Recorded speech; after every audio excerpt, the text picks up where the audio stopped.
ส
วัสดีครับวันนี้ก็มาพบกับผมอีกเช่นเคยนะครับกูตันกับชินี The Backpacker นะครับวันนี้ผมมาอยู่ที่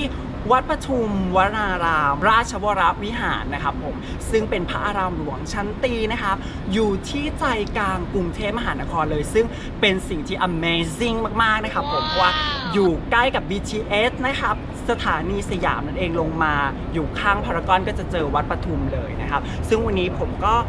ได้รับเกียรตินะครับจากพี่โจมนะครับผมซึ่งเดี๋ยววันนี้เราจะมาสัมภาษณ์ถึงความเป็นมานะครับของพระเสริมและก็เครื่องสักการะบูชาซึ่งเป็นขันหมากเบงนั่นเองสวัสดีครับพี่โจมสวัสดีครับสวัสดีครับ สวัสดีคุณผู้ชมทุกคนนะครับสวัสดีครับผมพี่โจมนะครับเป็นผู้เชี่ยวชาญทางด้านศิลปะและวัฒนธรรมภูไทยและก็ลาวและก็อีสานนั่นเองครับผมพี่โจมครับคืออยากขออนุญาตถามนิดนึงเกี่ยวกับประวัติพระเสริมนะครับผมอยากทราบว่าท่านมีความเป็นมายังไงบ้างที่แบบว่า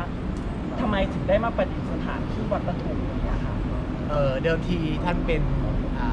พระราชธิดาของพระเจ้าแผ่นดินของลาวนะครับพระราชบิดาท่านชื่อว่าพระชัยเชษฐาธิราชแล้วก็ท่านดำรินะครับขอพระราชอนุญาตที่จะหล่อพระพุทธรูปประจำตัวเองขึ้นมาครับเดิมทีท่านมี3พี่น้องด้วยนะครับผมมีพระสุขครับโดยมีความเชื่อว่าจมลงไปที่แม่น้ำโขงแล้วก็น้องสาวท่านชื่อพระใสจะอยู่ที่วัดโพชัยที่หนองคายหลายๆท่านอาจจะเคยได้ยินใช่ดังนิดนึงพระสุขครับแล้วก็พระเสริมก็มาประดิษฐานที่นี่ครับถ้าใครอยากมาเที่ยวสักการะบูชากราบไหว้ขอพรก็เชิญได้ครับก็หมายถึงว่าก็ประมาณว่าพระเสริมนี่คือเป็นเหมือนแบบองค์กลางใช่เป็นพระราชธิดาองค์กลางถ้าเป็นผู้หญิงครับผมแล้วก็เหมือนแบบอย่างขนาดของพระพุทธรูปก็จะลดหลั่นตามสเต็ปนะครับพระพุทธรูปก็คือจะสร้างในรุ่นราวคราวเดียวกันแต่ว่าลักษณะอาจจะมีเล็กบ้างใหญ่บ้าง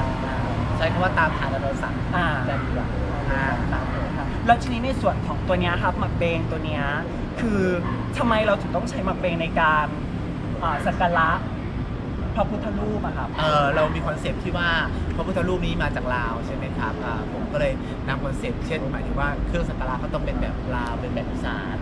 เพราะว่าเราใช้ขันหมากเบงก็คือเป็นตัวแทนของรูปแม่น้ำโขงครับเราจะไม่เอ็นเอียงไปได้ฝ่ายหนึ่งแต่ว่าเราจะเชื่อมโยงเหมือนวัดปทุมเป็นเชื่อมโยงก็คือทั้งลาวทั้งไทยให้เป็นแบบมิตรภาพเข้าหากันครับผมแล้วก็ในส่วนของตัวนี้คือมันจะอยู่ในหมายถึงแบบในรูปแบบของโซนไหนอะครับผมถ้าในรูปแบบถ้าขันหมากเบงแบบนี้เราจะเน้นแบบโบราณเลยครับก็คือจะทำตามลักษณะโบราณแบบเวียงจันทร์เป็นทรงแบบเวียงจันทร์ใช่เพราะว่าพระเสริมท่านมาจากเวียงจันทร์ครับก็จะทำแบบเวียงจันทร์แต่ว่า หลวงพ่อบางไม่ได้นำมาวันนี้ก็คือไม่ได้สาธิตไม่ได้นำมา แล้วก็อยากให้พี่โจมเนี่ยช่วยฝากนิดนึงว่าตัวเนี่ยตรงเนี้ยคือแบบขายอยู่ตรงไหนอะไรอย่างเงี้ย ที่นี่ก็คือวัดปทุมวนารามครับจะมาประจำทุกวันเสาร์แล้วก็วันอาทิตย์ ครับ หรือว่าถ้าเป็นวันนักขัตฤกษ์ก็จะมาตั้งแต่เช้าเลยแล้วถ้าวันจันทร์ถึงวันศุกร์ก็ช่วงเย็นๆบ่าย ครับผม ๆครับยินดีต้อนรับ ใช่ก็ถ้าสมมติใครที่มาเที่ยววัดปทุมนะครับแล้วอยากสักการะพระเสริมนะครับก็สามารถที่ ครับ จะมาอุดหนุนขันหมากเปงนะครับซึ่งเป็นเครื่องสักการะโบราณเนี่ยไปสักการะองค์พระเสริมได้เนาะเพื่อเสริมความเป็นสิริมงคลในหน้าที่การงานนั่นเองครับซึ่งวันนี้ต้องขอขอบคุณพี่โจมนะครับ ครับ มากๆเลยนะครับที่ให้เกียรตินะครับในการมาพูดถึงประวัติพระเสริมแล้วก็ความเป็นมาของขันหมากเปงนะครับต้องขอขอบพระคุณมากเลยนะค ข รั อ บบ คุณ สวัส ค ดี รั ครับ ขอบคุณครับ